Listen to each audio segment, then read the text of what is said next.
They tried to erase me in court, but I brought one paper that changed everything.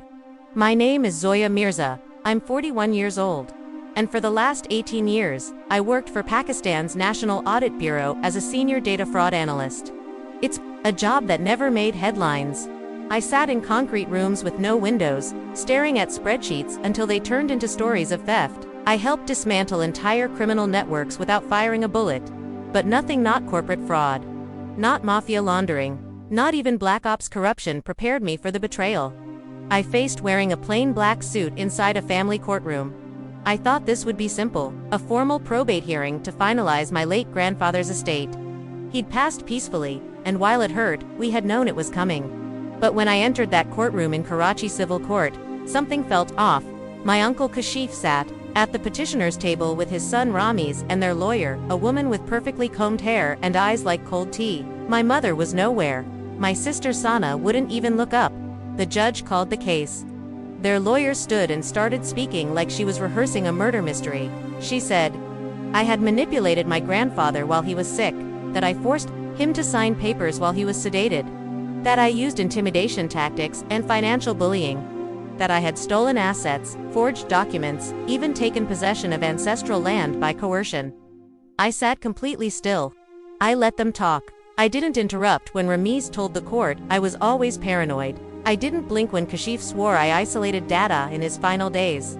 I just stared at the wooden floor, not because I was guilty, but because I had seen something they hadn't. The end. When the judge turned to me, his voice was calm. "Miss Zoya, do you have any submission for the record?" I stood slowly. The courtroom was quiet enough to hear the ceiling fan ticking. I reached into my bag and pulled out a single, plain file.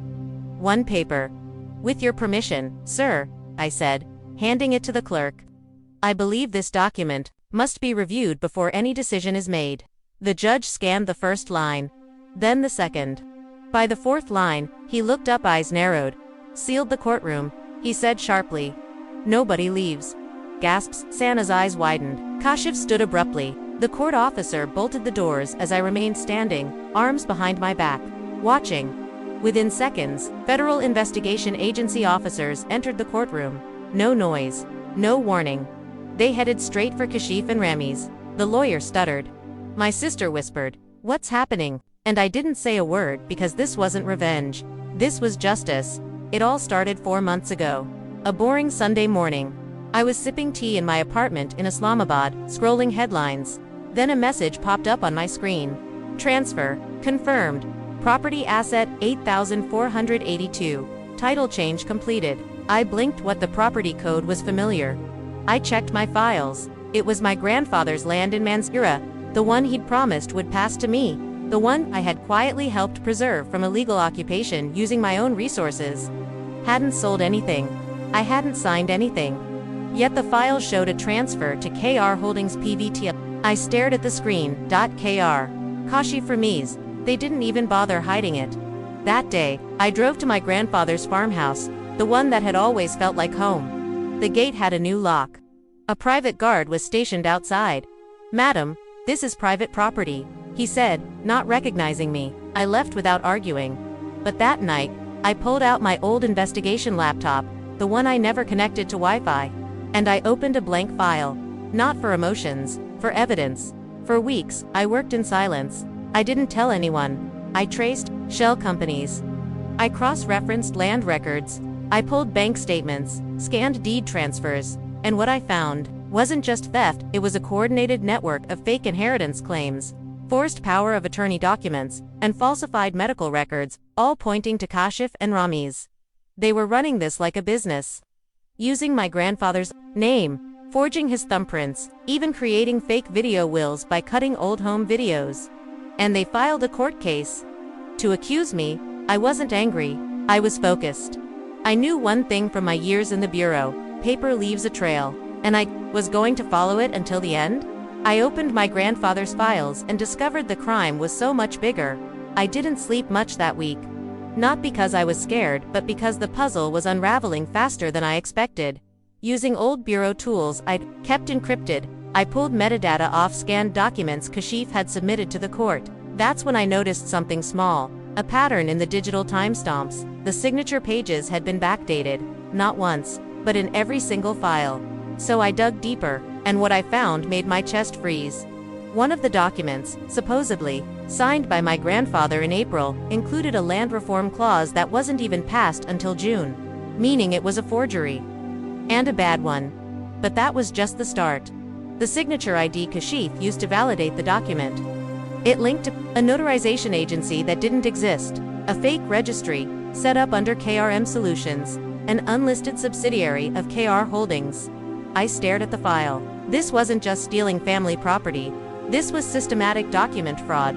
I pulled old data dumps from the Bureau's public archive and started searching for patterns. Elderly landowners with sudden asset transfers, identical transfer formats, matching notary stamps.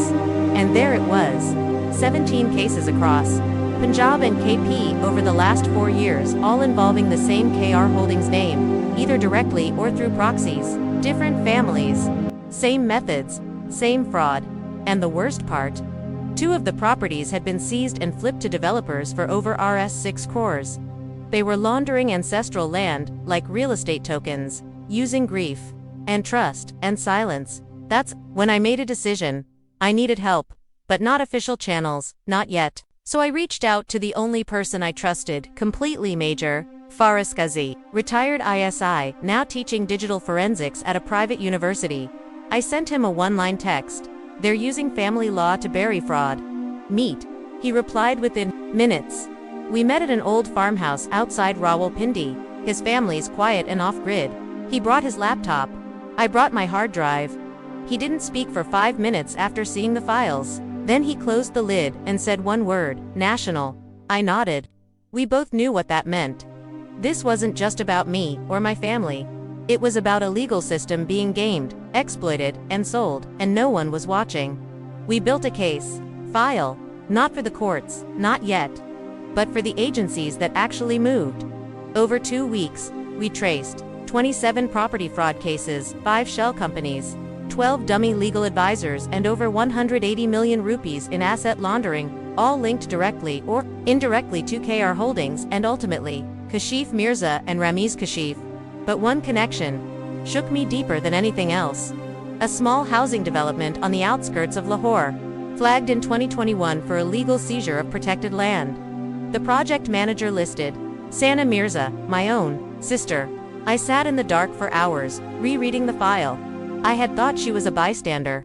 I had thought maybe she was manipulated, but her signature was there.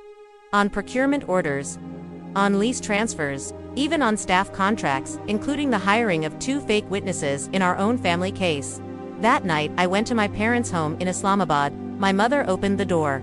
My father sat on the patio, sipping chai like nothing had happened. Did you know? I asked. She didn't answer. I'm not here for a fight. I just want to know, when did it stop being about family? My father looked up. Zoya, you were never here. You never cared about tradition. Kashif stayed. He kept things running. No, I said softly. He took what didn't belong to him. He made you believe loyalty is silence. I placed the file on the table between them. Inside were signatures, theirs authorizing property transfers they never remembered signing. You were victims too, I said, but I won't let you stay silent now. They didn't respond, but I could see it, the beginning of realization in their eyes. It wasn't guilt, it was fear. The next morning, I met Faraz again. He had already sent a secure tip-off to the anti-corruption wing, but anonymously. For now, he wanted me to lead the exposure through the court. Public, clean, unmistakable.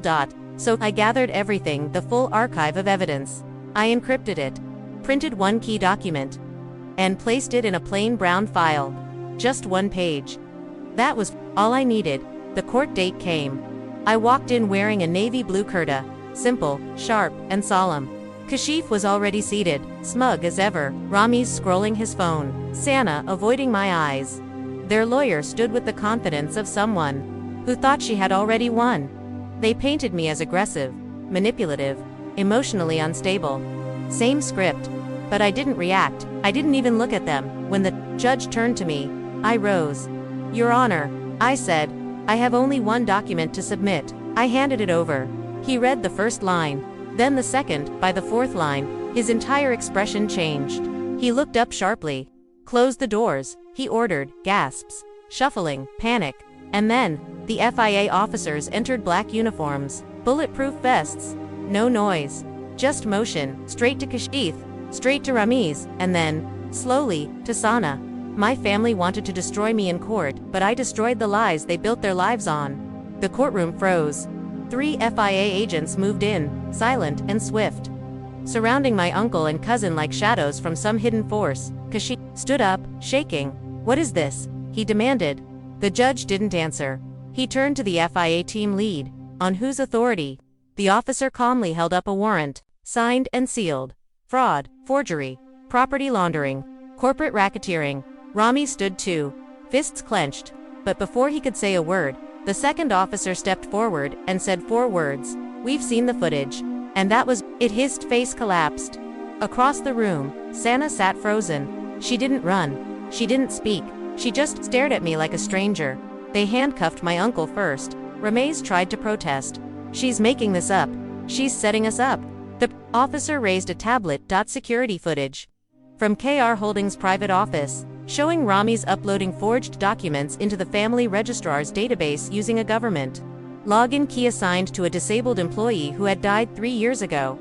Sana stood next. The third officer approached her, slower, quieter, but her name was already on the file. Procurement fraud, witness bribery, false affidavits. When they led her away, she didn't look back. The judge turned toward me. His voice was different now. Calmer. More measured. "Ms. Zoya Mir, your submission has not only disproved the allegations against you, but uncovered a criminal operation involving at least 3 individuals with extensive forged claims." I nodded silently. "Do you wish to press additional charges?" he asked. I looked at the file still on the bench. It had more names, more connections. I could have unleashed everything right then, but I said, only the ones who acted, not the ones who were used. My voice didn't shake, but my chest did. Outside the courtroom, reporters were everywhere. Cameras flashed, microphones extended.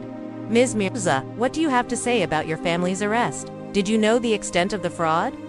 Is it true you used your intelligence background to build this case?" I didn't answer. I walked past them. That night, I didn't celebrate. There was no champagne, no applause. I returned to my apartment, changed into soft cotton pajamas, and sat down at my desk. The same desk where this all began. The same desk that still held my grandfather's watch. Stopped at 3:17, the hour he passed. I lit a small candle, and I opened a new folder on my computer, Project Farishte. I didn't want revenge.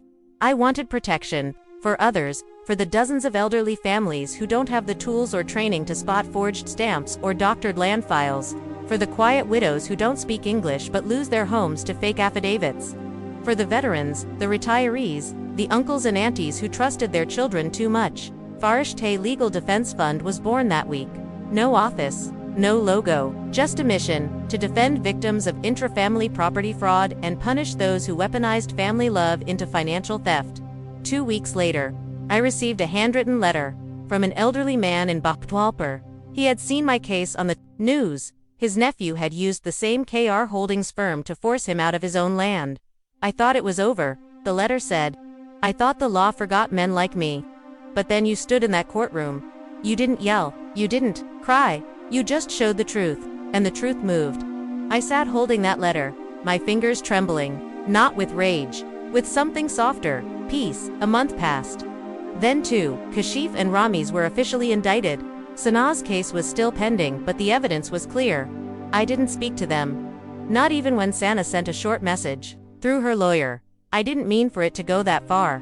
I didn't reply, because that's what everyone says when they see the end. But I saw the beginning, the signatures, the fake smiles, the silence. I visited my grandfather's grave before the new year. I brought fresh jasmine, and the watch. I laid both down on the stone, and whispered the only thing I had left to say. They tried to erase me, Dada, but in the end, they erased themselves. I didn't win that day in court because I shouted.